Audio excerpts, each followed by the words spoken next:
Les rencontres de la destinée. Aujourd'hui, je vais te parler comment dans ta destinée, tu peux rencontrer des gens qui vont avoir un impact positif ou négatif sur ta destinée. C'est parti.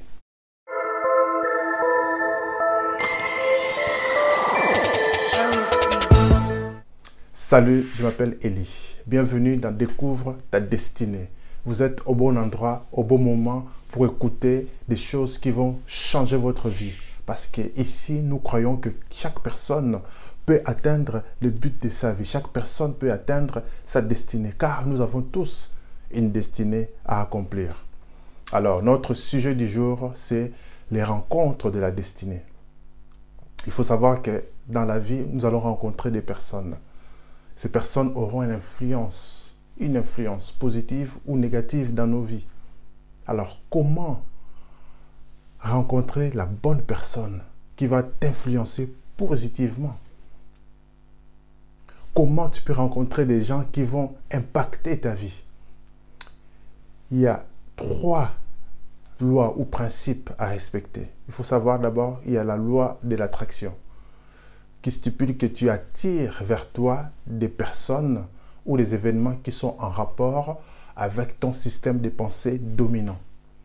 Ça veut dire que si dans ton système de pensée, c'est tout le temps la peur, effectivement, il y aura des événements qui vont te conduire à la peur. Du coup, tu n'arriveras pas à t'épanouir, à oser faire des choses parce que la peur va te dominer. Tu vas vivre dans des circonstances de peur parce que ton système de pensée dominant est la peur. Il y a aussi la loi des correspondances. La loi des correspondances, c'est que ton intérieur doit correspondre à des gens, des personnes que tu vas rencontrer. Si dans ton intérieur, par exemple, c'est toujours des pensées d'escroquerie, toujours chercher comment manipuler les gens, effectivement, à cause de ce système qui est dominant à l'intérieur de toi, tu vas aussi rencontrer des gens qui vont correspondre à ces systèmes d'escroquerie et de manipulation, et tu vas rencontrer souvent des escrocs et des manipulateurs. Voilà pourquoi c'est important de soigner son intérieur. Voilà pourquoi c'est important de soigner son système de pensée. Et l'autre principe, c'est le principe de la réciprocité. Ça veut dire qu'il faut penser gagnant-gagnant. Il faut penser que faire du bien à d'autres personnes qui te font aussi du bien. Pas en cherchant à rembourser les biens qu'on te fait, mais en cherchant aussi à faire des biens. C'est important.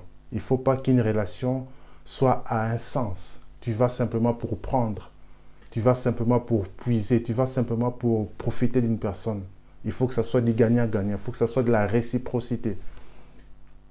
Un enfant, lorsqu'il est encore tout petit, on prend soin de lui jusqu'à ce qu'il grandisse. Mais lorsqu'il grandit, lui aussi, il doit commencer à contribuer à la maison. Il va commencer aussi à contribuer, pas l'enfant qui reste dans sa chambre, toujours dans les réseaux sociaux. Quand tu grandis, tu commences aussi à contribuer à la vie familiale. Tu peux commencer à vider les poubelles, tu peux commencer aussi à nettoyer, tu peux commencer aussi à faire des lessives, ce genre de choses, parce que tu contribues, ça devient du gagnant-gagnant. Tu deviens un enfant utile à la maison, tu deviens un enfant, un adolescent qui participe à la vie de la famille et ça fera du bien pour soulager tes parents. Ça, c'est un exemple pour les tout jeunes. Et dans les relations, ça sera ça. Tu vas rencontrer une personne qui va t'apporter quelque chose. C'est ça, la réciprocité. Tu donnes quelque chose à la personne, l'autre personne t'apporte aussi quelque chose. Et c'est du gagnant-gagnant. Et c'est très, très important. Pour les mariages, c'est un principe qui fonctionne. Dans les affaires, c'est un principe qui fonctionne. Dans la vie sociale, c'est un principe qui fonctionne. Tu chercheras à avoir des amis qui vont t'apporter aussi quelque chose. Pas que ce soit toujours toi qui apportes. Si il y a qu'une personne qui apporte, elle finira par s'épuiser. Mais lorsque c'est du donnant-donnant, lorsque c'est réciproque, on est en train de se ressourcer mutuellement et l'amitié va progresser. Alors ici, je vais vous parler maintenant des rencontres. Il y a 5 types de rencontres que je vais vous partager qui vont impacter votre vie, positivement ou négativement. Premièrement, il y a des protecteurs de destinée. Ce sont des gens qui vont protéger votre destinée. Souvent, lorsque vous êtes vulnérable, vous êtes encore tout petit, il y a des événements qui arrivent pour éliminer votre vie. Il y a des maladies bizarres, graves qui arrivent. Mais souvent, il y a des protecteurs de destinée qui sont là pour vous protéger contre ces dangers. Au moment où vous êtes vulnérable, vous êtes atteignable, vous n'avez pas de moyens de vous défendre, vous êtes encore un enfant, vous êtes encore un bébé. Il y a un concours familial qui est là pour vous protéger. Ce sont des protecteurs de destinée. Ça va être vos parents. Ça peut être aussi, si vous n'avez pas grandi avec vos parents, ça peut être quelqu'un qui vous a élevé. Je donne le cas de Moïse, par exemple. Ses parents étaient obligés de se débarrasser de lui parce qu'on tuait tous les bébés. Ils l'ont mis dans une sorte de paniers et on l'a laissé sur le fleuve. Et la fille des pharaons a recueilli cet enfant, a protégé cet enfant. Pendant qu'on tuait tous les enfants, la fille des pharaons, la fille de celui qui tuait tous les enfants, a recueilli cet enfant, l'a protégé, l'a nourri et l'a élevé pour que cet enfant devienne des grands Moïse. Pareil, dans la Bible, si vous lisez l'histoire de Jésus lorsqu'il était bébé, il y a Hérode le méchant qui voulait tuer tous les enfants de 0 à 2 ans. Et Joseph, qui était son père, l'a protégé. Il l'a amené en Égypte, en exil, pour le protéger. Pour dire que les exils politiques, ça n'a pas commencé aujourd'hui, ça a existé depuis la nuit des temps. Voilà. Et donc, il y a des protecteurs de destinée qui vont protéger lorsque tu es vulnérable. Ensuite, il y a des tueurs de destinée. Les tueurs de destinée, ce sont ces gens-là que j'ai cités aussi, qui vont essayer d'éliminer ta vie au moment où tu es encore vulnérable. Pourquoi? Parce qu'ils ne veulent pas voir la manifestation de la gloire que tu vas devenir. Ils ne veulent pas voir la manifestation de qui tu seras. Parce que la plupart des gens ignorent qu'ils sont. Même moi, je ne sais pas tout le potentiel que j'ai. On se découvre au fur et à mesure. On se découvre au jour. Voilà pourquoi on passe du temps à méditer pour découvrir des choses qui sont encore en nous, qui doivent sortir. Et il y a ces gens-là qui sont souvent occultes, mal intentionnés. Ils voient votre potentiel et ils veulent vous tuer à l'œuf. Raison pour laquelle beaucoup, quand on rencontre des histoires, on voit que quand il était petit, il s'est passé telle chose, il s'est passé telle chose, il est passé par telle maladie. Moi, on rencontre quand j'avais peut-être 2 ans, je ne sais plus, qu'il y a une casserole d'eau chaude qui est tombée sur moi. Imagine un bébé, une casserole d'eau chaude est tombée sur lui. Moi, c'était le cas. J'ai failli mourir, ma mère m'a protégé, m'a ramené vite à l'hôpital. C'était grave, j'aurais pu mourir, mais je suis toujours là, vivant. Pourquoi? Parce qu'il y avait un tueur qui voulait éliminer ma vie. Et il y a plein d'histoires comme ça d'enfants, que lorsqu'ils étaient enfants, ils ont failli mourir. D'un danger, d'un accident, d'une maladie. Ce sont des tueurs de destinée qui veulent vous éliminer. Mais c'est trop tard, parce qu'il y a des protecteurs de destinée qui précèdent des tueurs de destinée. Donc, le protecteur arrive avant pour vous protéger d'un danger. Ensuite, il y a ce qu'on appelle aussi des mentors ou des pères. Des mentors ou des pères sont là pour... Ils vont découvrir votre appel, ils vont découvrir votre vocation, ils vont découvrir votre destinée et ils vont vous encadrer, vous développer ce qui est en vous comme potentiel pour vous propulser dans votre destinée. Ça peut être votre pasteur, ça peut être votre patron si vous travaillez dans une entreprise avec un homme bienveillant qui est votre patron, qui va découvrir que celui-là, il a un tel potentiel et il va te faire toutes sortes de formations. Il va te prendre sous son aile pour te propulser vers ta destinée. Ça peut être un professeur qui découvre que non, cet étudiant est très fort, il a tel potentiel, il va te conseiller, il va te dire, tiens, fais tel type d'études, fais telle formation. Tout ça pour te propulser dans ta destinée.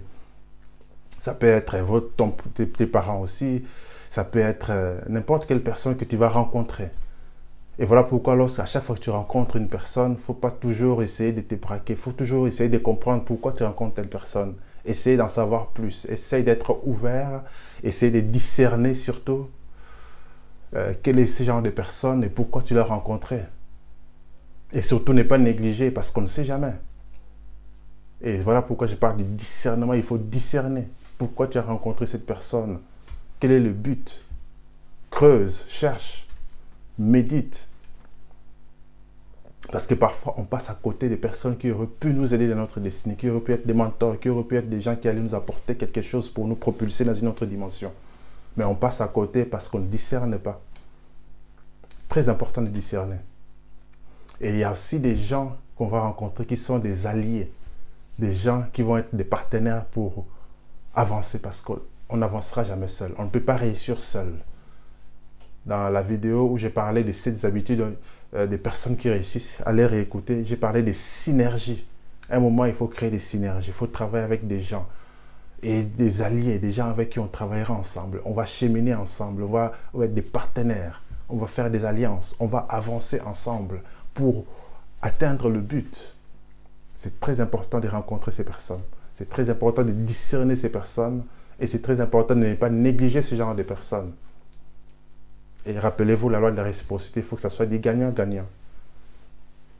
Il ne faut pas toujours profiter des autres, user les autres et puis les abandonner après. Ça, c'est pas bon.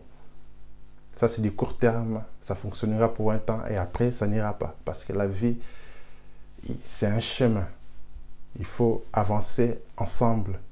Parce qu'ensemble, on est plus fort. Ensemble, on va accomplir plus.